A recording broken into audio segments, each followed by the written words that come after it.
Hello and welcome back to my channel. My name is Venus and this is Venus Escapes to Read, and I'm going to do the Booktube Newbie Tag.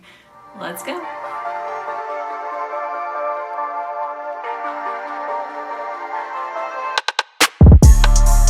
So the first question, and I have them on my phone, the first question is, why did you start this channel?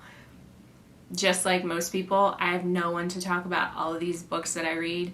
I have no friends or family that read as much as I do, or let alone the type of books that I read. So I'm excited to jump into this community. I've been watching Booktube, of course, for a few years. I have favorite Booktubers, and I just want to be a part of it. I just want to be able to talk about all of the things, all of the amazing books that I'm reading. Number 2, what are some fun and unique things you can bring to Booktube? Myself. We're all so different and unique. I think, our own quirky, or my own quirky personality. And for sure, I am on the older end of the spectrum, so there's that. But, the cool thing about Booktube and just books in general is that they're timeless. It doesn't matter how old you are. I definitely put off starting this channel for a while because I was afraid that I was just so much older than most of the people on here. But at the end of the day, we all read books for forever, until we can't anymore. We're all different. That's what makes it all fun and cool, and seeing everybody's different opinions on certain things, different perspectives, and that's what I would be bringing into it, a different perspective, an older perspective. So I'm excited to start this journey finally, because I've been putting it off forever. Question number 3. What are you most excited for about this new channel? Learning how to talk in front of a camera. That's going to be interesting. It's already weird and awkward. But I think I really kind of already answered this in question 1. It's the community. That's what I'm most excited about it. I'm learning new skills, learning how to edit, learning how to express my feelings about books so that people actually understand it. Question number 4, why do you love reading? Why not? What is there not to love? You can find things that will make you happy and laugh. You can find things, if you feel like crying your eyes out, you can find books geared towards that. If you feel like laughing hysterically, you can find books for, literally, there's every single emotion that you can imagine you can find in a book. And I can't imagine living a life without reading. I can't. Why not read? Question number 5. What book or series got you into reading? Oh gosh. I could be here forever on this question. Well, from elementary school, I remember reading, and this is going to date me, Lord have mercy, but I remember reading Judy Blume books, Super Fudge, love those. Cam Jansen's mystery books. She had a photographic memory and she would solve crimes. I love those. Benicula. Oh my gosh. A vampire bunny that drinks vegetable juice. I loved it. And then as I got older, I started getting into science fiction. Thank you, Jurassic Park and Michael Crichton. I loved all of his books. It's been a while since I've read them. I need to reread them. I actually have this copy of Jurassic Park, and it also has The Lost World in it from Barnes & Noble. I had to have this. This is gorgeous. I love it so much. It has this silver sprayed pages, I guess that's what you call the end of the pages. It's gorgeous. Jurassic Park definitely sparked my love of science fiction. I remember being in, I can't remember how old I was when I first read the book, but I remember being let's go find some amber with some mosquitoes and make some dinosaurs. Why isn't this a real thing? Why aren't we doing this? He just did such an amazing job explaining the process that I'm yeah, let's do it. What else? Oh, another one. Interview with the Vampire by Anne Rice. Oh my God, I read this book so many times in high school. When the movie came out, I saw it an embarrassing amount of times. But Interview with the Vampire. Something a little funny about that is I reread that recently, and I don't want to say that I didn't enjoy it as much, but I will say Louis kind of got on my nerves. He whined like so much in that book, and I'm like, what the heck? But I mean, he had a lot of like life questions, like, why am I doing this?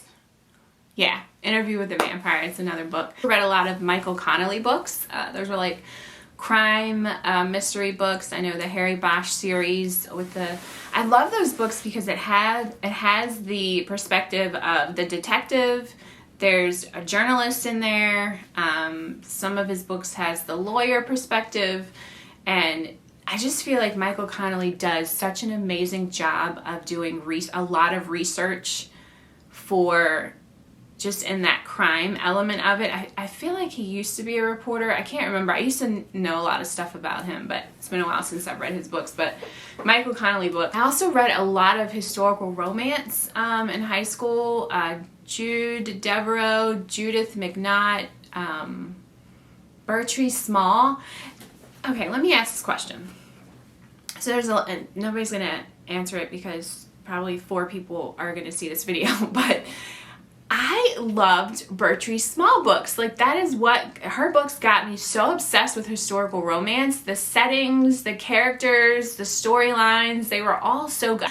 But I'd never see anyone talking about them on like the people, some of the booktubers that I watch that read so many historical romance books. And I'm like, what about Bertree Small? Like, she was just as popular as like Jude Devereux and Judith McNaught. So I'm curious, if you read historical romance, why not Bertree Small? Why not? I don't, is there a reason? It's been a while since I've read her books, so there may be a very current reason that I'm unaware of, but if you do read historical romance, why not Bertree Small? Let's talk about it in the comments if you read them, all 5 of you. All right, next question. What questions would you ask your favorite booktubers?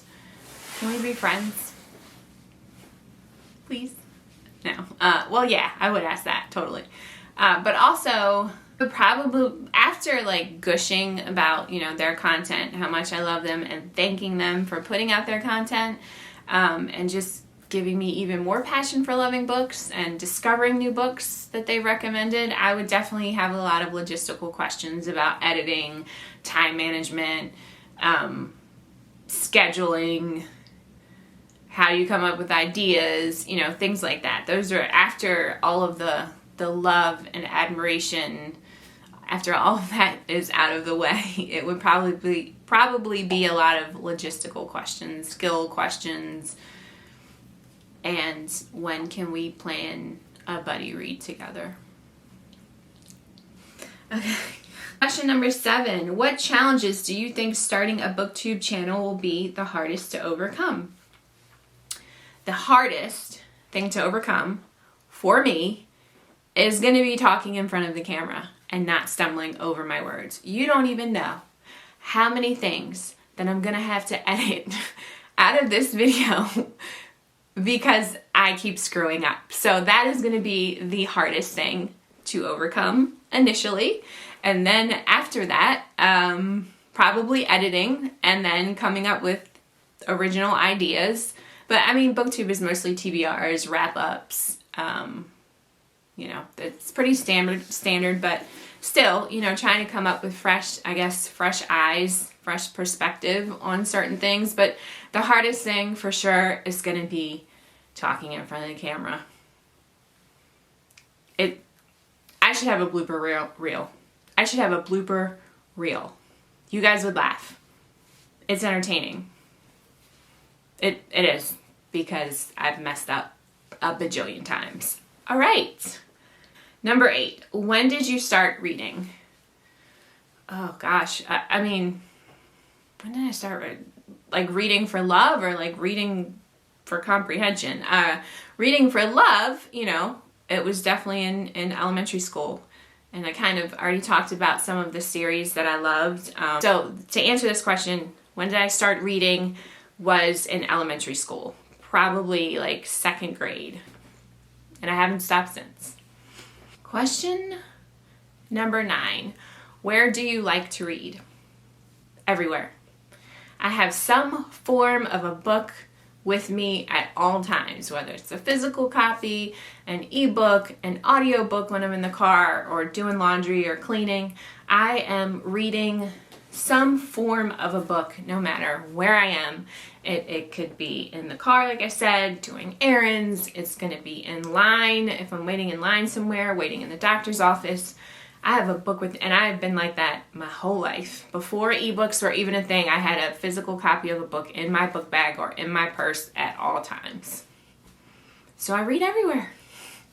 But my favorite places to read are on my couch. We just bought this awesome couch, so on my couch or in bed. Number 10, what kind of books do you like to read?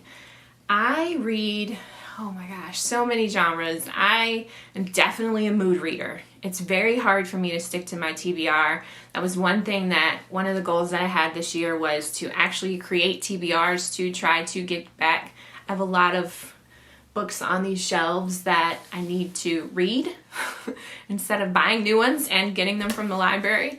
But, so I forgot the question. So the books that I like to read are, so let's say this, my favorites, because I'll read any genre really, but my favorite genres are fantasy. I particularly love grimdark fantasy. Love, love, love Game of Thrones. Love Joe Abercrombie. I am obsessed with his books. So those are my top favorite. Then the next genre would be romance, mostly like rom-com. I like to laugh. I usually read those when I'm like when I need like a palate cleanser after a really heavy fantasy book. I'll read romance, or if it's a season, like I really love reading Christmas romance books. Gosh, I think I burnt myself out last in December from those. Good Lord, there were so many fake dating tropes in the Christmas book genre that was kind of burnt me out. So I do not feel like reading a fake dating trope for quite a while, unless it's done differently. Science fiction, I love science fiction. I cannot have a name for me. My name is Venus. I feel like I need to read science fiction. It has to happen, right? Of course. So I love science fiction. Love any kind of book that takes place in space. I also love horror books. So Stephen King is, of course, one of my favorite authors. And it's funny because the books that I've read by him, I don't really hear a lot of people talking about, like From a Buick 8 and Dreamcatcher.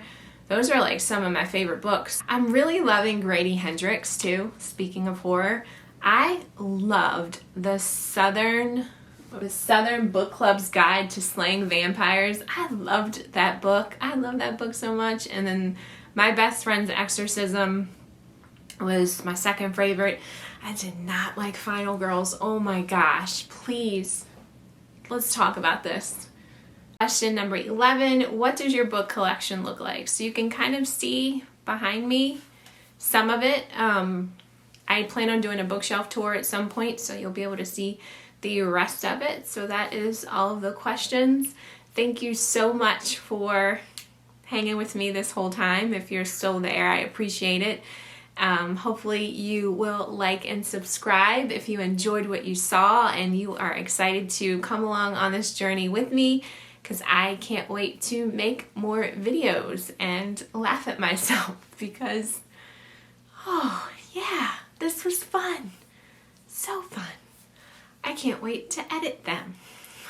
Hit that like and subscribe button and I will see you next time. See ya!